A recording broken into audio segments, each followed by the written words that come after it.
historia está condenada a repetir. Napoleón Bonaparte.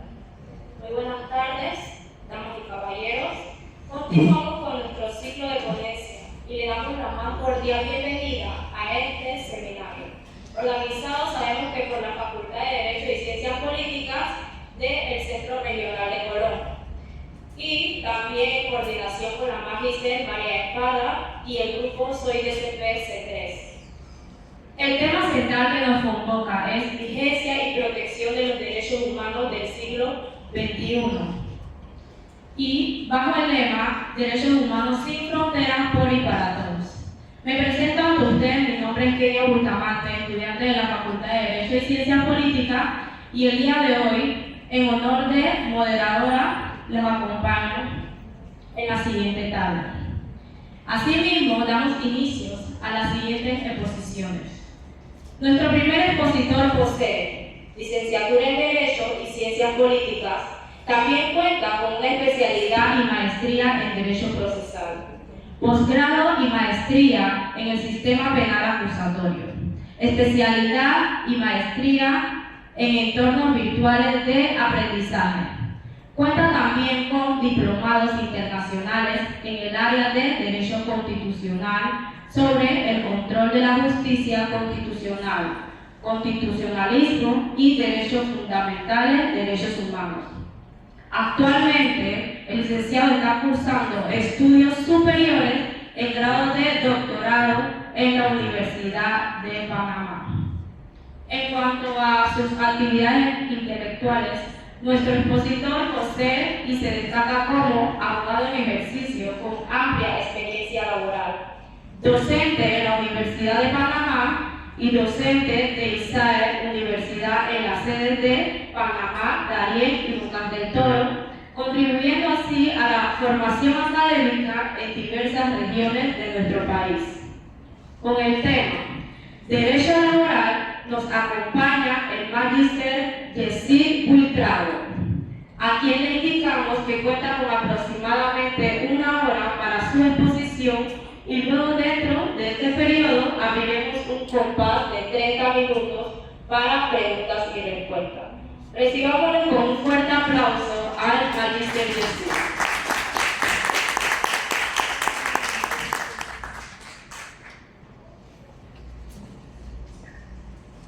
Muchas gracias por el recibimiento. Buenas tardes a todos los presentes.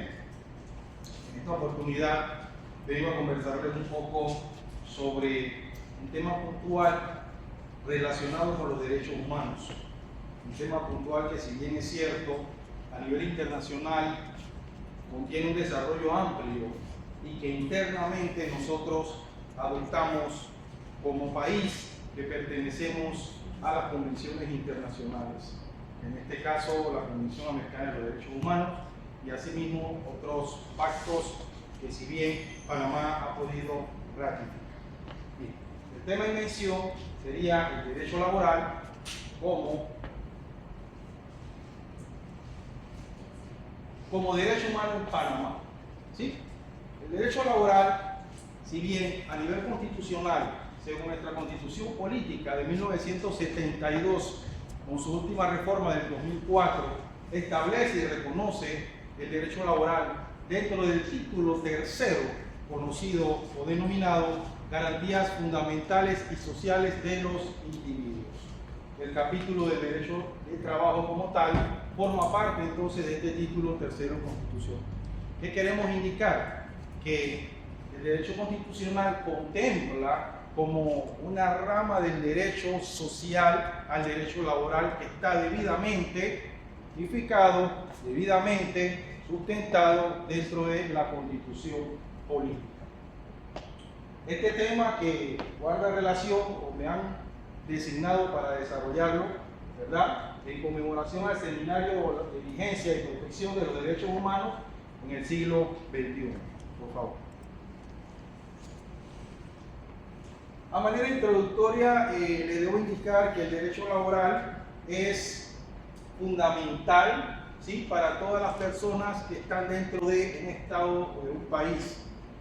Y que, si bien el gobierno o el propio Estado debe buscar la forma de que se salvaguarde, se proteja, se puede impulsar y se pueda proteger el derecho laboral en dicho país. Entonces, el derecho laboral es fundamental para garantizar condiciones de trabajo justas y seguras.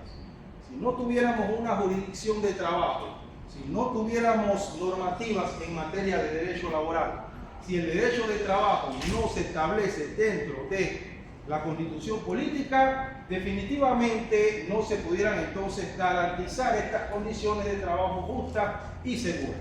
Aunado a esto, las convenciones internacionales que también contemplan y defienden esas condiciones de trabajo justas y seguras.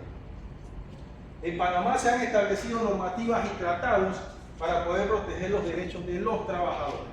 Siendo así, la normativa madre o fundamental, la Constitución política, como les indicaba ese título tercero, ¿verdad?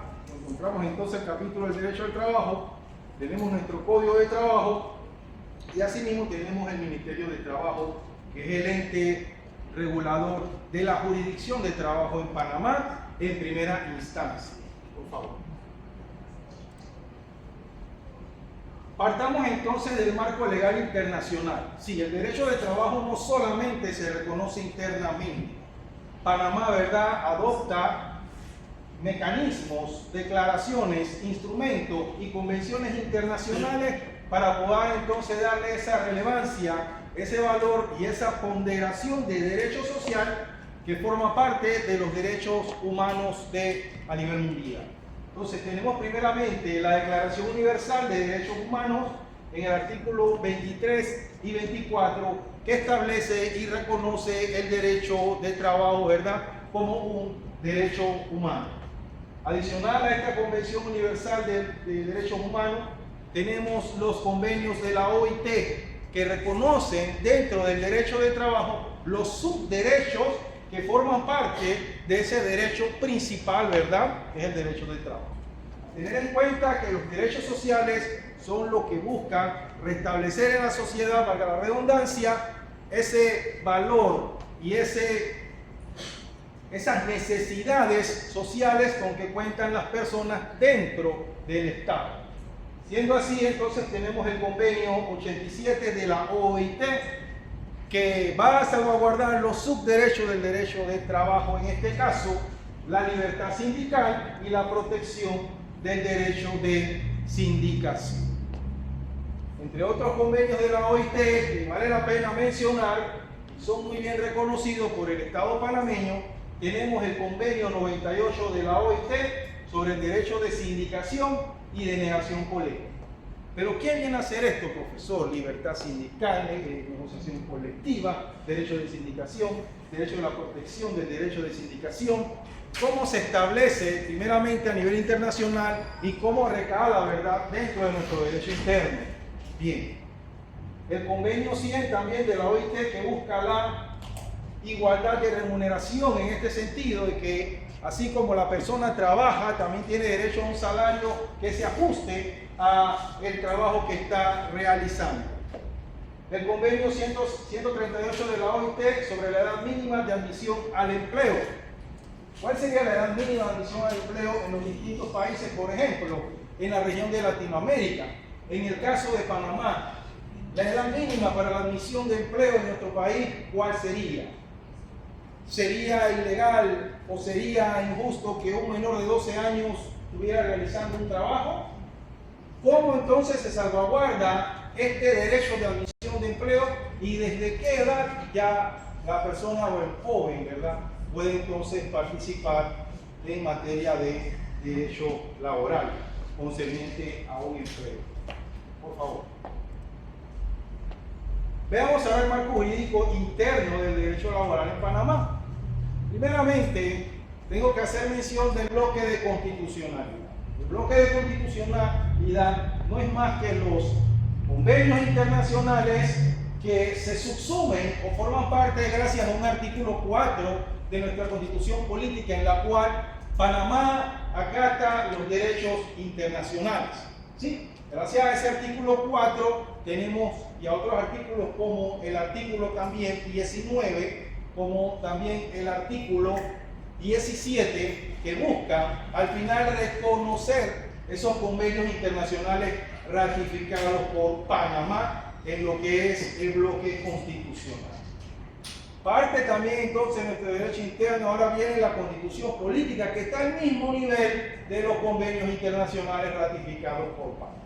Y hay que hacer mención de varios artículos que desarrollan la materia del derecho del trabajo, como es el artículo 56 hasta el artículo 68, que estudia y comprende el derecho del trabajo y asimismo la seguridad social que debe regir en Panamá.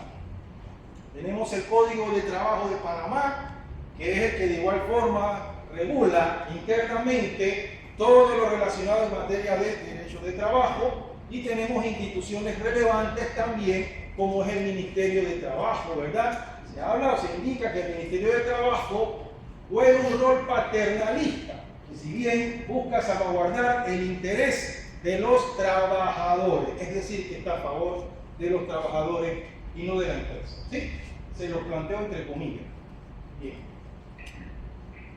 Y la Caja de Seguro Social, que si bien debe buscar regulaciones en materia también de seguridad social para nuestro país. Que es de conocer de todos aquí los presentes que tenemos una nueva, ¿verdad? Una nueva normativa de la Caja de Seguro Social. Por favor. Entonces, esta aproximación o este desarrollo, a grosso modo, o a nivel universal, ¿sí?, busca definitivamente tocar puntos relevantes o los subderechos o subtemas que formen parte del derecho del trabajo. Entonces, yo vengo en esta oportunidad a plantear 4 puntos a desarrollar que los considero más relevantes y que yo sé que va a ser el interés de todos ustedes. El derecho a un trabajo digno y seguro sería entonces el primer ítem a desarrollar. La libertad sindical y el derecho a la negociación colectiva. La protección contra la discriminación y el acoso laboral, y el salario justo y condiciones laborales adecuadas. Pero no únicamente estos 4 subtemas de desarrollo, y se dan cuenta más adelante por qué. Porque definitivamente hay otros temas que indirectamente tengo que desarrollar.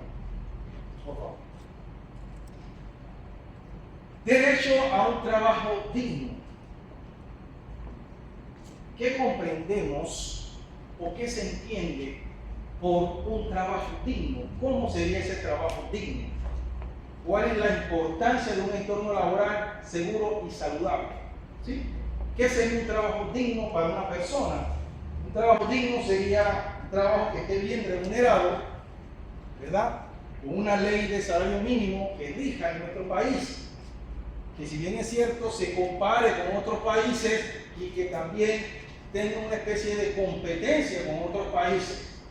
Si bien Panamá es un país que definitivamente en nuestra región de Latinoamérica no es el país más grande, más numeroso, ¿verdad?, de personas con, pero que de igual forma hay que contemplar que las ciertas cantidades de actividades comerciales y laborales en nuestro país a nivel internacional marcan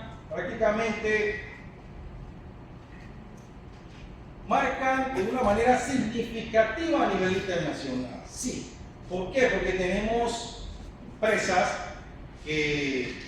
muy reconocidas en nuestro país y que, si bien tienen relaciones comerciales con otros países o se dedican a actividades comerciales con otros países, como son el caso, ¿verdad?, de los puertos, como es el caso del Canal de Panamá, como es el caso de los aeropuertos, ¿verdad?, que tenemos entonces en nuestro país. Entonces, partiendo desde este tipo de empresas que son reconocidas a nivel internacional y que, si bien deben dejar un buen recaudo para el Estado panameño, o más bien, lo voy a delimitar, deben dejar un buen recaudo para la provincia de Colón. ¿En qué sentido? ¿Sí? Tenemos entonces el puerto de Beberín acá en Colón, tenemos el puerto de Cristóbal acá, Panamacora en Colón, tenemos entonces la autoridad del Canal de Panamá, acá lo que es la esclusa de Gatún, entre otras, ¿verdad? Entonces, estas empresas deben de dejar buen recaudo para la provincia de Colón. Y asimismo, ¿verdad?, los trabajadores tienen o deben tener un trabajo digno en dicha empresa, en todos los sentidos de la palabra, partiendo, ¿verdad?, de un salario equitativo por el tipo de rol o el tipo de responsabilidad de trabajo que tenga en una de estas empresas. Entonces vemos cómo la provincia de Colón definitivamente exporta, o a nivel de interpretación internacional, esa gama de trabajo, ¿verdad?, que tiene, ¿verdad?, y que rige a nivel internacional y que marca un impacto muy significativo. Vemos entonces el rol del empleador en garantizar condiciones de trabajo adecuadas. La pregunta sería ahora, el empleador. Bien, estas empresas definitivamente tendrán algún dueño. Panamá Port tendrá algún dueño. El puerto de Belén tendrá algún dueño. La autoridad del canal de Panamá acá en lo que es la cruce de Gatún tendrá dueño. Con el permiso de los MOTA, con el permiso de las personas pudientes en este país, ¿verdad? Hay que hacer mención que estas son empresas que definitivamente se deben ¿a quién? Se deben al Estado, ¿sí?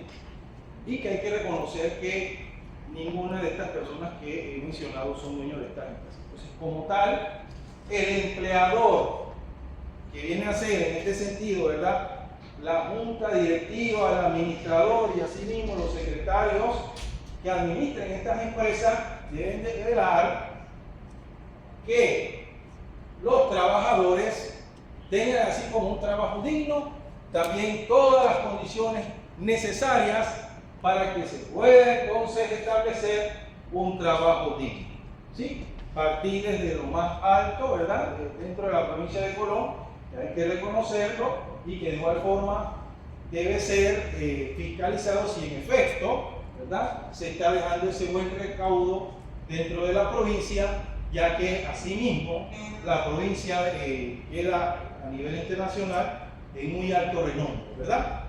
La siguiente. Hablemos ahora de la libertad sindical y la negociación colectiva. ¿En qué consiste la libertad sindical?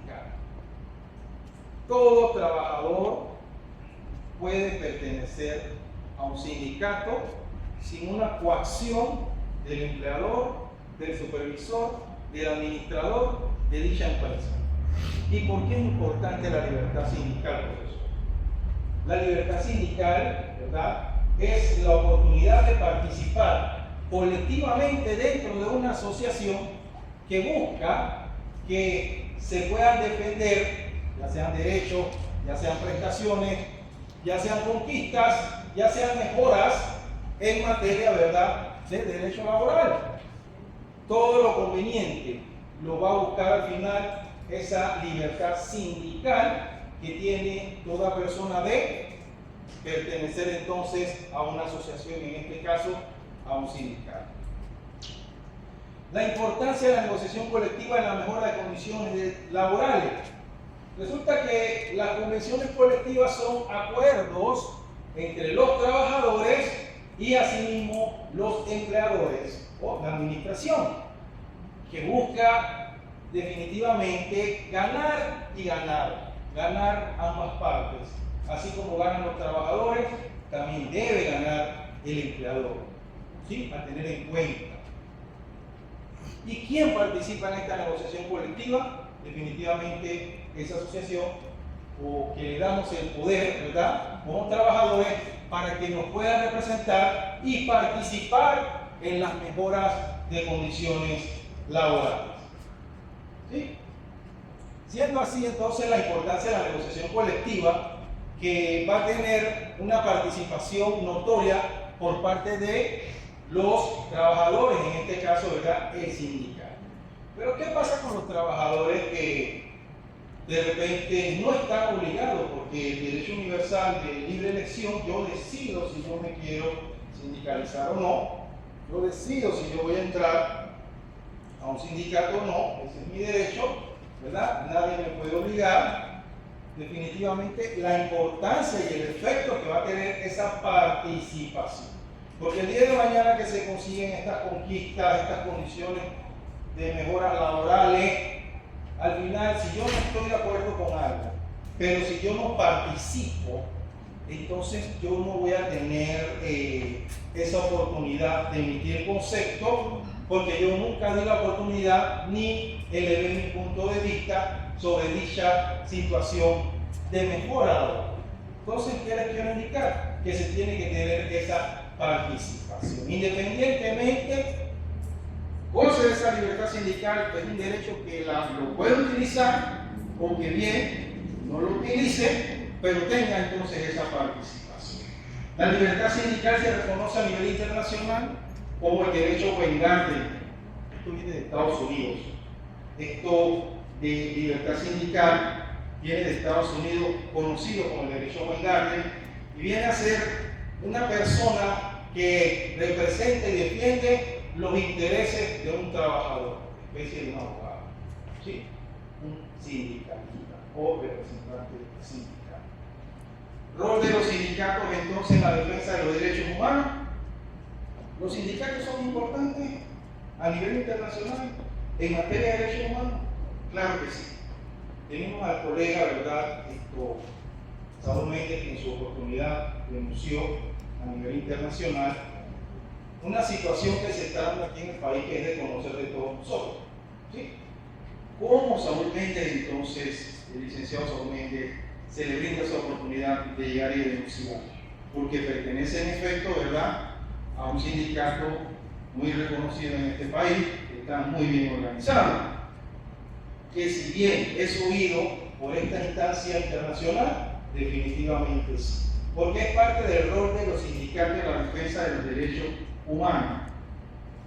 Lo que es el SUNTRA, lo que es divergencia sindical, lo que es todos estos sindicatos como UCI, todas estas asociaciones que, si bien tienen la oportunidad entonces de denunciar a nivel internacional algunas situaciones o afectaciones que se estén dando en materia de derechos humanos, y que definitivamente, ya sea la OIT, ya sea la Convención Americana de Derechos Humanos, puedan entonces tener esa participación, puedan supervisar, fiscalizar y evidenciar si se está vulnerando o no los derechos laborales dentro del contexto de los derechos humanos, ¿verdad?, en nuestro país. Por favor.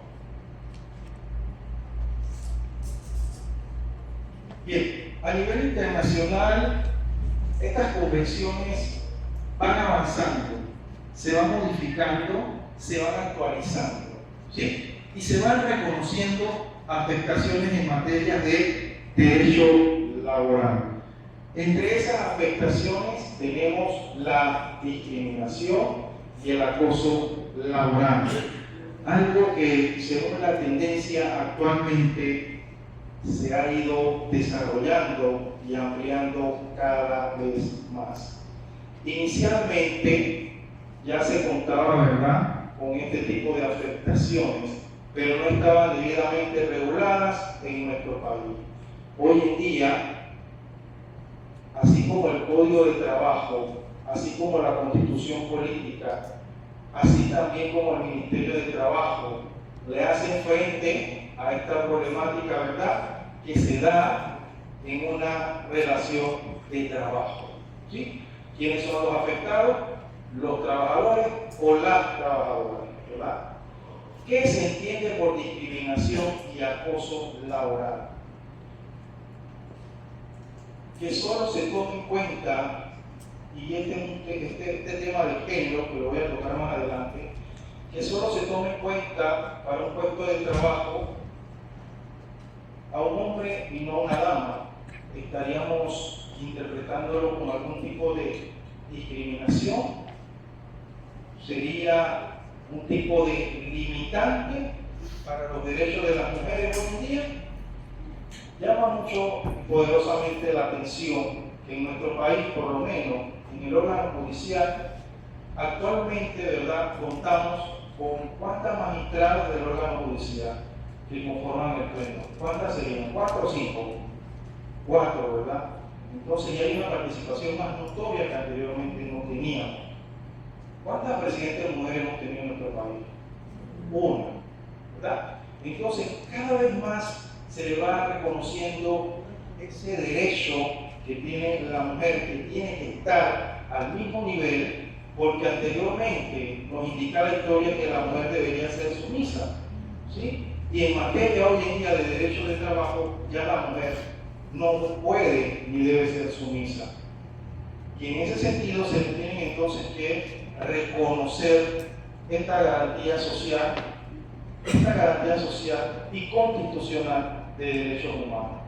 Entonces, la discriminación y el acoso laboral se dará más hacia los hombres o hacia las mujeres. Definitivamente, si hacemos un censo en esta ilustre sala, viendo la opinión de cada uno de los presentes, de repente en consenso tenemos la respuesta que posiblemente las mujeres, ¿verdad? Ese acoso, persecución y discriminación que se tiene más hacia las mujeres, pero que también se realiza en su efecto hacia los hombres, se tiene que regular, se tiene que denunciar, se tiene que subsanar dentro del Estado panameño. Entonces, se deben de crear políticas públicas, políticas gubernamentales, que si bien se haga mucho más énfasis en esta problemática que tenemos hoy en día, que yo se la traigo a colación, que no solamente ocurre en Panamá. Como le indicaba, la legislación y las políticas para prevenir y sancionar la discriminación y el acoso laboral. El rol del empleador es fomentar un entorno laboral inclusivo. Téngase por entendido, el término de inclusivo es darle más participación a quién, a la mujer, que hoy en día debe estar al mismo nivel que los caballeros. La siguiente, por favor. El siguiente punto a desarrollar hace referencia al salario justo y a las condiciones laborales adecuadas. ¿Cuál sería el salario justo en nuestro país?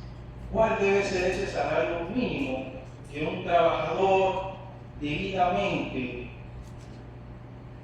resguardado, protegido por el Estado panameño, en combinación, ¿verdad?, de el ente que regula la normativa de nuestro país, asimismo la jurisdicción de trabajo y asimismo también las convenciones internacionales que puedan tener esa participación, y cómo no, el gobierno, que es el que toma las decisiones sobre cuál debe ser ese salario justo, ese salario mínimo de partida para los trabajadores, ¿sí? Entonces, la importancia de condiciones laborales adecuadas para la salud y bienestar de los trabajadores. Voy a traer a colación un ejemplo de lo que debería ser el salario justo. Una persona que se dedique y que exponga su vida, su integridad, su moral, ¿verdad? Y que se dedique a un tipo de trabajo que, hago la observación, no es denigrante, pero que está expuesto, ¿verdad?, para un tipo de afectaciones patológicas cuando tiene ese movimiento o ese contacto con la basura y así mismo, ¿verdad?, desechos tóxicos, porque indicar también los trabajadores manuales que trabajan en hospitales, ¿sí?, todo personal que trabaja en la limpieza, partiendo, ¿verdad?, desde este tipo de trabajo en el cual estas personas están expuestas, ¿verdad?, a algunas enfermedades patológicas y asimismo a lo que es su integridad, a lo que es también la moral como persona. Estas personas gozarán de un salario justo en el país. ¿Por qué no tomar entonces una iniciativa para poder impulsar? Queremos calles limpias, queremos una provincia limpia, pero asimismo tenemos que incentivar a nuestros trabajadores, ¿sí?, que están relacionados o que están en contacto directamente con la recolección de basura. Entonces es una iniciativa muy interesante que se debería contemplar y que debería ser elevada a nuestros administradores del Estado para que se pueda impulsar esa necesidad necesaria de un salario justo. Veamos ahora el rol de la inspección laboral en garantizar el cumplimiento de normativas. Tenemos las empresas, ¿verdad?, aquí en la provincia de Colón, que si bien todo trabajador, y esta es una oportunidad que tiene cada persona dentro de un país para poder participar del derecho de trabajo como tal. Pero ¿qué pasa cuando en algunas empresas, en algunos negocios, pequeñas empresas, podemos observar que cierta cantidad de trabajadores no cuentan con un permiso de trabajo? Aquí en la provincia de Colón, no cuentan con un permiso de trabajo y asimismo con un certificado de salud, depende del tipo de trabajo y así sea el requerimiento, y que se le dé entonces esa oportunidad de trabajar así mismo en la provincia. ¿Qué pasa entonces con el colonense o la colonesa que tenemos hoy en día, según lo percibido, un grado de desempleo muy considerable en la provincia de Colón? ¿Sí? Esto es parte del rol de la inspección laboral en garantizar el cumplimiento de las normativas. En ese sentido también, el Ministerio de Trabajo tiene que ser más estricto en ese sentido, de poder darle esa inspección en las distintas empresas y de que en efecto se esté cumpliendo ya sea lo pactado en un contrato, ya sea lo pactado en condiciones de trabajo como tal, ya sea lo que indique la ley con respecto a las prestaciones laborales correspondientes, ¿verdad?, a la persona, el tema de los días de descanso, el tema de horarios, ¿verdad?, jornadas de trabajos, asimismo el tema de vacaciones y demás derechos, ¿verdad?, o prestaciones laborales. Después del desarrollo de estos 4 puntos, tengo que traer a colación y ver el concepto de la informalidad laboral en Panamá. O más, vamos a delimitarlo en la provincia de Colón. Aquí tenemos al señor Bebeto, que nos trae una aproximación como tal del porcentaje de trabajo formal e informal para la provincia de Colón. Estaremos de acuerdo que en la provincia de Colón contamos con un 56% de trabajo informal y un 44% de trabajo formal. Tendremos varias o muchas empresas aquí en la provincia de Colón, citando Zona Libre, citando los puertos, citando los almacenes que tenemos en los moles. ¿Aeropuertos tenemos en Colón? ¿Sí? ¿Qué otras empresas tenemos en Colón? ¿Por qué entonces 56% de informalidad? ¿Sí? ¿Cuál es ese trabajador informal? El trabajador que va a buscar, como indicamos, un buen panameño, el pan, el arroz, el pollo, la carne, necesario, ¿verdad?, para el hogar diariamente. ¿Por qué tenemos la informalidad laboral? Si tenemos legislaciones dentro del derecho interno en materia de derecho laboral, ¿por qué, por lo menos para la provincia de Colón? Y yo sé cuál es la respuesta. Profesor, es que en la provincia de Colón no hay trabajo. Es que el Ministerio de Trabajo debería elevar, debería organizar ferias de trabajo como se dan en Panamá. ¿Sí? Las ferias de trabajo acá en la provincia de Colón deben ser más repetitivas, debe haber más oportunidades de trabajo.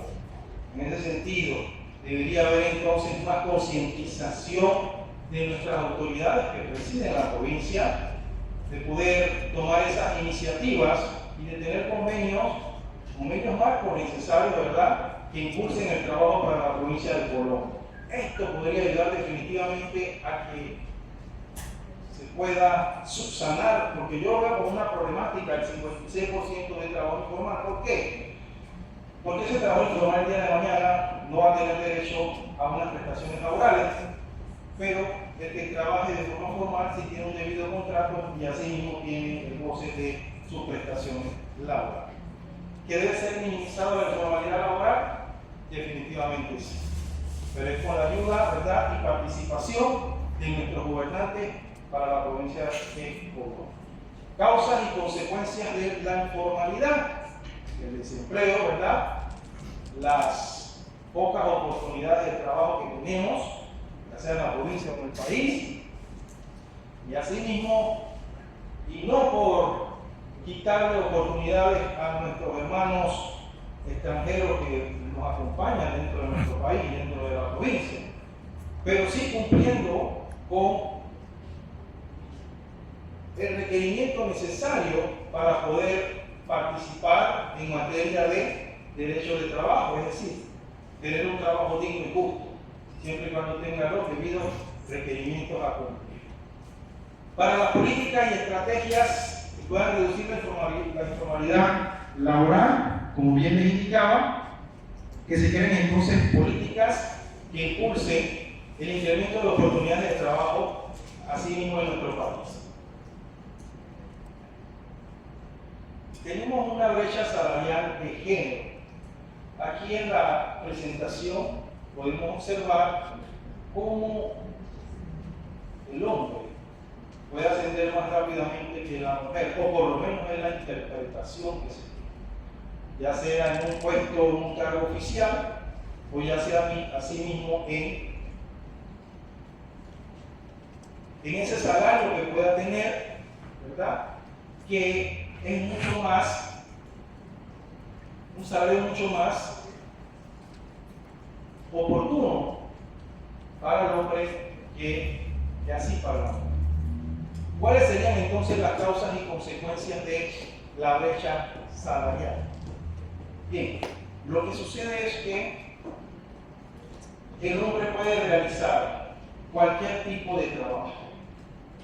La mujer no tiene la condición física para realizar el mismo tipo de trabajo que el hombre. Pero resulta que esto ha sido cambiante, porque hoy en día tenemos mujeres en la construcción, hoy en día tenemos mujeres que manejan lo que es el transporte selectivo, ¿sí? Hoy en día tenemos bastantes mujeres servidoras públicas de la Policía Nacional.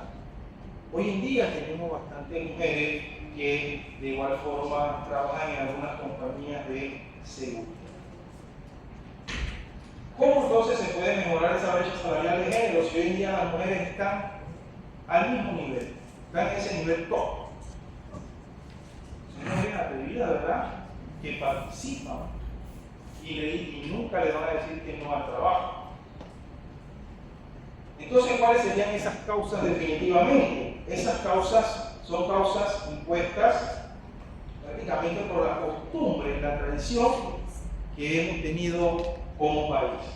Y que si bien se debe ir cambiando toda esta costumbre, toda esta tradición, que debe ser impulsada así mismo por campañas, ¿por qué no indicarlo, de género, que le busque resaltar, ¿verdad?, o potenciar así esa participación de las mujeres dentro del país? Y ya existen, por ejemplo, la Asociación de Mujeres, bien identificada, ¿verdad?, bien organizada, que al final crean políticas o elevan políticas públicas y asimismo iniciativas de ley para que se pueda mejorar la brecha salarial de género y asimismo las oportunidades de trabajo. Las políticas y estrategias para reducir la brecha salarial, como les indicaba, sería entonces potestad y facultad del gobierno y asimismo la participación de estos grupos bien organizados que buscan salvaguardar el género, ¿verdad?, de la mujer hoy en día. Como siguiente punto y no menos importante, tenemos la justicia laboral y el acceso a la justicia laboral. Tenemos en nuestro país el ente jurisdiccional que se encarga de administrar justicia laboral, que en este sentido, en la primera instancia, sería la Junta de Relación Laboral y asimismo los jueces seccionales de trabajo. ¿Sí? Que se tiene una importancia de un sistema de justicia eficiente y accesible, ese derecho a peticionar, ese derecho a demandar, ese derecho a reclamar, esas prestaciones laborales, ese despido injusto, esa causal que de repente no aplique o no sea objetiva, que sea objeto de un despido injustificado. Y asimismo se tienen, ¿verdad?, tribunales superiores de trabajo y la instancia suprema, que sería la sala tercera de lo contencioso administrativo y laboral. El derecho de trabajo es un derecho social que, si se vulnera o no es reconocido por un servidor público, debe ser accionado mediante una acción de amparo de garantías constitucionales, artículo 54 de la Constitución Política, que debe así corregir o subsanar ese mal proceder, ya sea por acción o por omisión, de un servidor público. Por ejemplo, resulta que un juez seccional de trabajo autoriza el despido de una dama que está en estado de gravidez. ¿Sí? ¿Qué juez se tomará esa responsabilidad? Que, ojo, puede ser más adelante objeto de una demanda, objeto de presentar un amparo de garantías constitucionales contra la acción de este servidor público por no reconocer ese estado de gravidez que puede tener la dama. ¿Sí? Pero en ese sentido, profesor, ¿qué pasa si hay una causal de despido y este juez seccional de trabajo tiene que autorizar el despido por esta causa que está debidamente probada, una causa justificada, ¿sí?, según el artículo 213 del Código de Trabajo? Si la persona, la dama que está en estado de gravidez, tiene un embarazo de alto riesgo, tiene que ser colocada en una posición de trabajo un poco más necesaria para ella, un poco más que ella pueda alivianar prácticamente esa carga de trabajo, que es un poco más cómoda, pero incurre en una actuación que transgrede los intereses de la empresa, llámese algún tipo de hurto, un hurto que está debidamente tipificado en el Código de Penal. ¿Qué se hace ante esta situación con esta dama que está en estado de gravidez y que el empleador al final descubre que no está a favor de los intereses de la empresa? Tiene entonces que solicitar ante el juez seccional de trabajo el despido de la trabajadora. Y esto no es fácil. Esto no es fácil porque más adelante encontraremos abogados, ¿verdad?, que vamos a presentar un amparo de garantías constitucionales. Sí o sí, lo haríamos definitivamente. ¿Por qué? Porque si bien la dama, ¿verdad?, se le reconoce un fuero maternal también, y porque está en estado de gravidez, que más adelante el ente de la jurisdicción laboral decida en ese amparo de garantía si se tutela o no esa vulneración afectada contra la trabajadora. ¿Sí? Entonces son desafíos en el acceso a la justicia laboral en América Latina y en Panamá, que así como se lo he planteado, le traigo un ejemplo a colación, deben ser cada vez más examinados, desarrollados, se tiene que ampliar, debe haber más jurisprudencia en materia de derecho laboral concerniente a estos eventos que se estén dando en la jurisdicción de trabajo. Entonces tenemos también mecanismos alternativos de resolución de conflictos laborales, entre estos la mediación que se da entre un trabajador que es despedido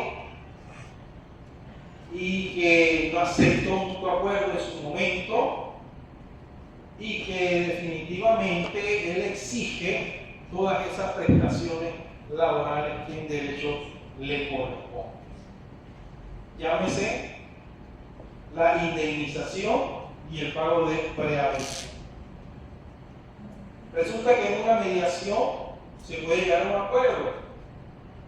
Ambas partes deciden por, ya sea economía procesal, yo le llamo fatiga procesal laboral, ¿verdad? De irse a instancias superiores porque no se está de acuerdo con la cuantía que está pagando el empleador y con lo que el trabajador sabe que en derecho le corresponde. Entonces sí se tienen estos mecanismos alternativos y que se han dentro de la práctica contemplado con muy buenos resultados. Es decir, que sí persiste la aplicabilidad de esto. Tenemos ahora políticas de empleo y desarrollo laboral. Estas políticas de empleo, sugeridas por quién? Por el Estado, por todos nosotros. ¿Quiénes somos los interesados? Todas las personas que estamos dentro de la República de Panamá. Trabajemos o no trabajemos. ¿Sí? Es una necesidad social de todo ciudadano que está dentro de un Estado. Entonces, estas políticas de empleo y desarrollo laboral tienen una gran importancia para poder fomentar ese desarrollo económico y social en el país, para ir creciendo como provincia y asimismo para ir creciendo como país. Los tipos de políticas de empleo sería entonces la formación, capacitación, inserción laboral, más oportunidades de trabajo, apoyo a emprendedores, pero estos emprendedores, si bien sean debidamente formalizados para que tengan esa oportunidad más adelante de hacerle frente a todos esos derechos y todas esas prestaciones que le corresponden. Por último, tenemos los desafíos y oportunidades para implementar políticas de empleo efectivas tanto en Panamá como en América Latina. Porque si se da de manera internacional en nuestra región de América Latina, asimismo beneficia al Estado panameño, porque eso viene bajando en cadena y que recala definitivamente en Panamá y que Panamá, gracias a ese artículo 4 constitucional, deberíamos seguir y acatar esas normativas internacionales pro del derecho de trabajo. La seguridad y salud en el trabajo. La importancia de la seguridad y salud en el trabajo para prevenir accidentes y enfermedades laborales. Y parto por la siguiente premisa que indica un trabajador. Yo vengo a trabajar, yo no vengo a pasar trabajo. ¿Qué significa esto? Que tiene que tener todas las condiciones necesarias, el equipo de seguridad, gozar de una buena salud para poder ejercer bien su trabajo.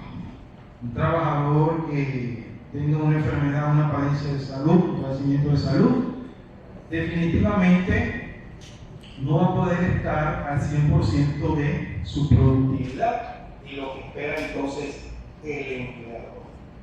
En ese sentido, ¿qué le conviene al empleador? Que ese trabajador esté óptimo, que ese trabajador sea un trabajo seguro, que se le capacite, se le forme en temas de seguridad para prevenir accidentes, que se le pueda proporcionar todo el equipo necesario de seguridad para poder realizar un trabajo. Trabajadores en un entorno laboral seguro y saludable, con su debida protección, ya sea auditiva, ya sea ocular, ya sea de manos, etc. Y que de igual forma se le brinde ese apoyo muy necesario por si pueda tener algún tipo de padecimiento de salud que surge diariamente. Estos eventos, ¿verdad?, se pueden dar diariamente. Estaríamos hablando que dentro de la empresa contar, ¿por qué no?, con una enfermera que pueda entonces brindar el apoyo para que ese trabajador tenga una salud óptima. ¿Rol del empleador y del trabajador en la prevención de riesgos laborales? Sí, definitivamente es importante. El trabajador debe de cumplir y de estar claro cuando realiza su cargo o su ocupación, su responsabilidad de trabajo. Tiene que tener esa certeza de que tiene que prevenir los riesgos laborales, tiene que realizar los trabajos de forma segura y con el equipo seguro.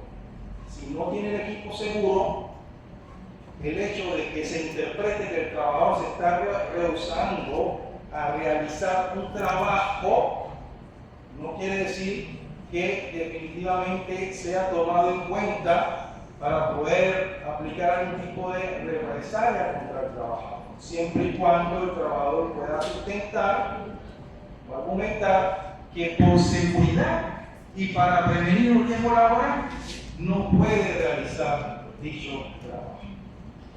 Legislación y normativa sobre seguridad y salud en el trabajo que deben ser revisadas por las distintas empresas. ¿Sí? Por ahí tenemos algunas normativas según la OSHA, según ASME, algunas normativas internacionales que son propias y que buscan que se pueda resaltar la seguridad y la salud en el trabajo, entre otras normativas. Tenemos un tema puntual que no podemos dejar atrás, y es la tendencia futuras en el mercado laboral. Se tiene la percepción de que la inteligencia artificial, la automatización, los robots van a reemplazar al ser humano en los distintos trabajos en el mundo externo.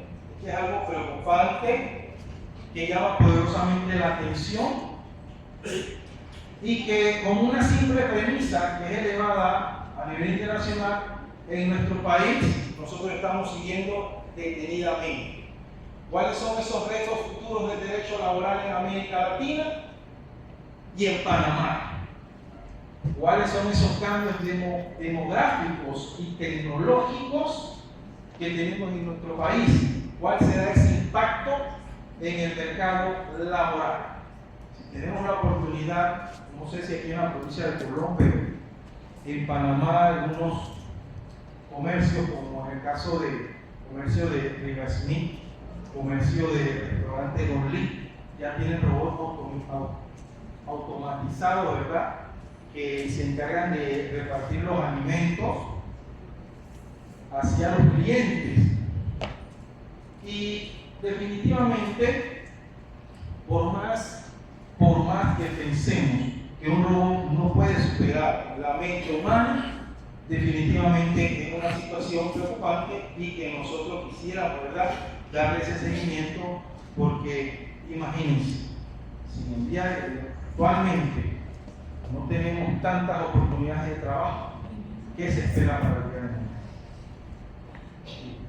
Desafíos para garantizar la protección de los derechos laborales en un entorno cambiante. Sí, no nos podemos quedar atrás, debemos de capacitarnos, debe haber distintas formaciones, debemos participar en los distintos cursos, las distintas carreras especiales para Panamá. Voy a traer a colación un ejemplo de estas carreras especiales. El especialista en hidrología, el que estudia el comportamiento del agua, ¿sí?, de los ríos en nuestro país. Son prácticamente entornos cambiantes de trabajo y que asimismo la persona o el trabajador debe tener esa participación y poder interactuar y así mismo, ¿verdad? Se le puede garantizar la protección de esos derechos laborales en un entorno cambiante. La Universidad de Panamá, si bien ya cuenta con esta carrera de licenciatura en hidrología, este es parte del entorno cambiante. Necesidad de innovación y adaptación en las políticas y legislaciones laborales. ¿Qué se debería legislar?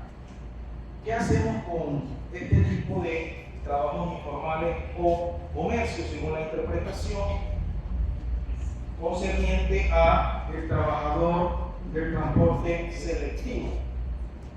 ¿Se podría regular con una legislación laboral más completa que logre incluir a los trabajadores del servicio selectivo? En este sentido, ¿verdad? Los taxistas, en este sentido los trabajadores de plataformas, algunas informales, otras ya formales reconocidas, lo que es Uber, lo que es Cabify, lo que es InDrive y otras plataformas que existen, ¿verdad? Por ahí que son informales. Entonces, ¿cómo se puede regular de una forma equitativa? ¿Cómo se puede equiparar esa innovación de este tipo de trabajos informales mediante la adoptación de políticas y normativas internas que el derecho laboral pueda entonces abarcar? Sería una iniciativa interesante. La siguiente, por favor. Y son retos a seguir. Y para terminar, puedo indicar que el derecho laboral es fundamental para garantizar entonces las condiciones de trabajo justas y seguras. Es necesario que exista el derecho de trabajo contemplado a nivel constitucional como a nivel internacional para que así se puedan resguardar todas estas condiciones de trabajo. Entonces, en América Latina y Panamá es crucial que se puedan seguir fortaleciendo las leyes, ya sean internacionales y nacionales, y asimismo se puedan crear políticas para proteger los derechos de los trabajadores y asimismo promover el trabajo decente en nuestro país. Muchas gracias.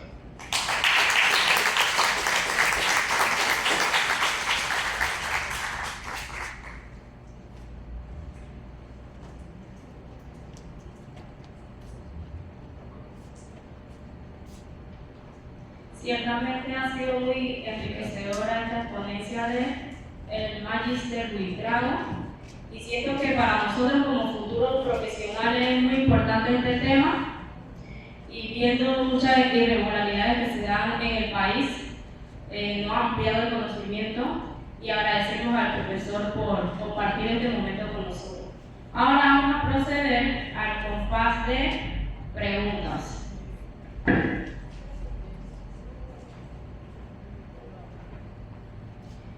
La siguiente pregunta es, profesor. Se la miro para allá.